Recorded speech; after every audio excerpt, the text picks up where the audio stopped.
let's be honest, everyone. Who didn't see this coming from book 3? I mean, I just feel all the Tumblr pics and fan art and fan pictures just rushing in. And I just hear all the screams of the Korra shippers just dying at sea.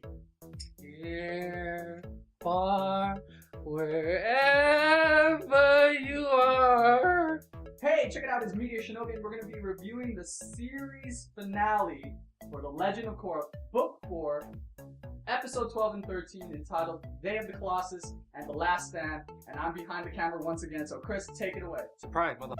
So here we are, the final 2 episodes, and man, it felt like an extreme or high technical version of Attack on Titan, where we see like pretty much a bunch of benders just swinging around the buildings, and we see Kuvira's super weapon just blowing up. I mean, Vince himself made a scale of the amount of destruction Republic City went through, from like Transformers 3 to Man of Steel.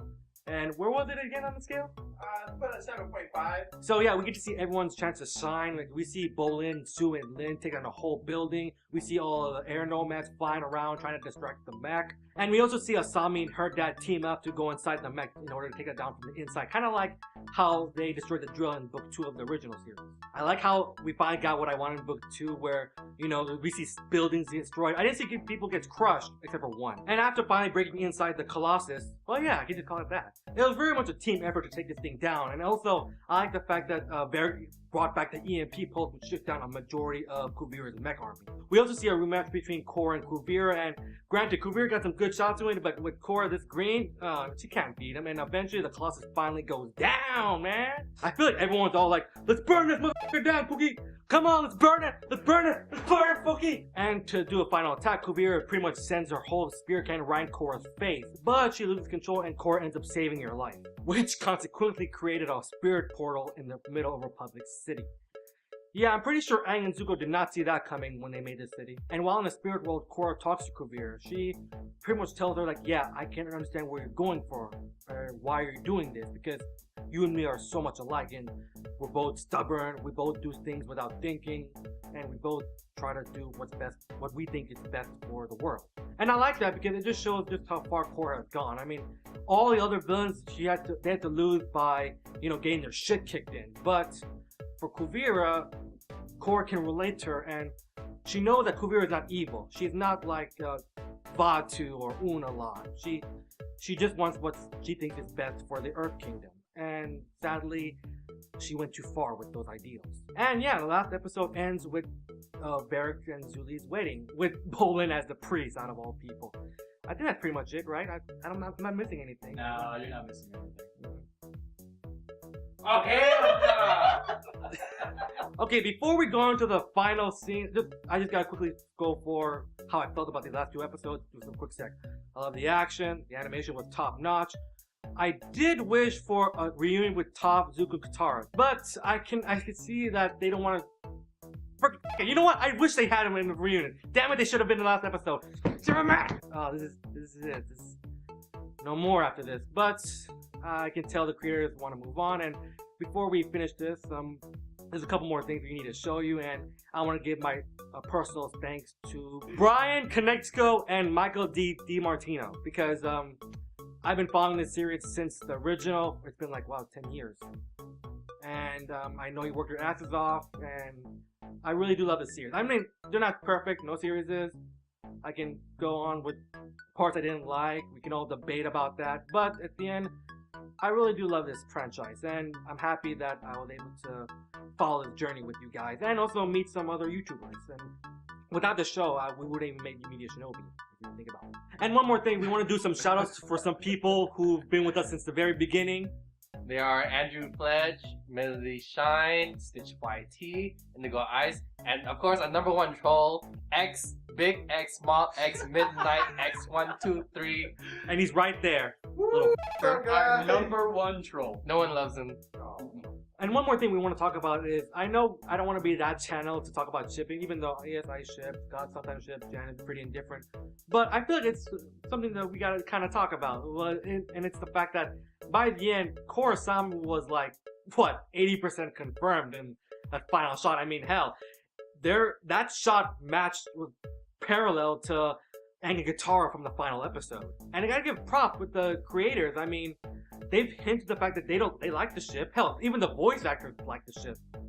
But I didn't think they would go as far as they did. I mean, they didn't kiss or anything because I'm pretty sure they were getting a lot more backlash from angry parents. Even though, oh yeah, we see people getting crushed, getting killed in this show, but when it comes to LGBT, oh, for shame! And granted, I'm not gonna lie, those two did have the best chemistry out of the crew. I mean, I like Korra and Mako and hanging out as friends. I was scared at first when Mako was like, oh, I really care for you. Kind of like how his last lines of dialogue towards her. Yeah, and I was afraid when Tenzin was getting some alone time with Korra. Oh. I thought it was going to be an end where, Korra and Tenzin are talking and they look up on the horizon and that's it. Because, those two have been together way back in the first episode. A really strong father-daughter relationship. But then Asami comes out of nowhere looking fine, by the way. Fine, she was hot. Asami comes out and tells Tenzin, oh yeah, Raika wants to talk to you. I'm just like, oh. Yeah, like I said, they didn't kiss. And what do you guys, you said something about the fact that they wouldn't go for all the way just to make people talk or something like that? It was more like they wouldn't end it with a kiss. Like this, I could still see on TV because of what you're. At least on Nick. At least with Nick, they could handle this. But I felt like if they went even further than that, then that would probably cause a little bit more controversy. Yeah, I think they handled it pretty well. I mean, I wanted to see them kiss. I'm just like, come on, do it, just one. Dude, so Vince was like freaking out a bit. He was holding.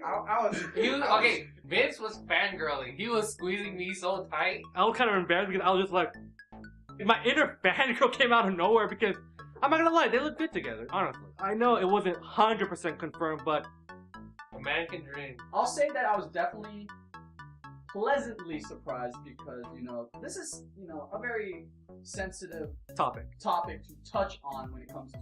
Especially on Nick. Yeah, on Nick of all places, but the fact that they did it, I do kind of agree with Chris that I felt like maybe they did do that just to kind of get like the one-up against Nick. With The Legend of Korra, this is definitely one of the more progressive type of series to have aired on Nick, so... Since the original. I don't expect other series on Nick to do something like this, so I definitely appreciated that. And I'm just glad that Mako and Korra did not get together. I'm sorry, I can't see We don't like together. it. We don't like it. My opinion, it was unexpected. I kind of saw it, but I didn't think they would actually do it. I wish they would have done it more. I mean, I would have probably paid to watch it more. I'll probably buy the Blu-ray. Do you feel like the creators are really gunning for it more than, just to make it pretty vague? To be honest, you can either do that or you can also see it as, they bonded as sisters. Yeah. Because they both, went through a lot of pain. Korra going through her PTSD poison thing. Asami reconnected with her father, lost her father again. She had to gain something out of this, thank God. She got something. Her dreams were crushed. Oh, I just got that! You're a terrible human being! I did like how it ended. It felt like very much closure for the characters. And I am also sad that it ended because we've been following it for this long, and the fact that it's most likely it's going to be the last Avatar related series. So that's all I really gotta say. It's been one hell of a ride, and I know I'm gonna buy a Blu-ray when it comes out. I'm just telling you right now. And comment below what do you guys think about the series itself. How you think Korrasami? Do you feel like it's pretty much all but canon at this point? And did you like the season? Did you like the series? Tell me your thoughts. I really want to know. I like reading your comments. Do you like us? You like me? I don't like Chris. I'm just saying. Wow. You guys should know I hate them all. So that's all I gotta say. Comment below. Check out our Tumblr and Facebook page. And subscribe. And yeah, that's it. So we also need a new series to follow. I heard you guys wanted us to review Studio Ghibli films. I almost said MILFs.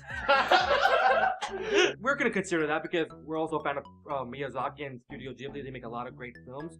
I call dibs on Princess Mononoke. I'm just telling you that right now. And since our schedules are kind of back in order, we might be pumping more videos. It won't be just Jan because I know he's not a fan of filming by himself. Yes. Yes, he's not. I know. So that's all I gotta say. Thank you again for following us. Thank you, creators, for making the series. And see you next time. This is MediaShinobi signing out. Peace. Thank God. guys. What? You know, Korrasami is more canon than Kuvira's spirit canon. What the hell was that? Okay, I got another one. Hey guys, I know who Sue's father is. Ooh. Jodo. I Jodo. don't get it. You know what? I'm done here. Oh, Korrasami's canon! it's Pokemon. Oh.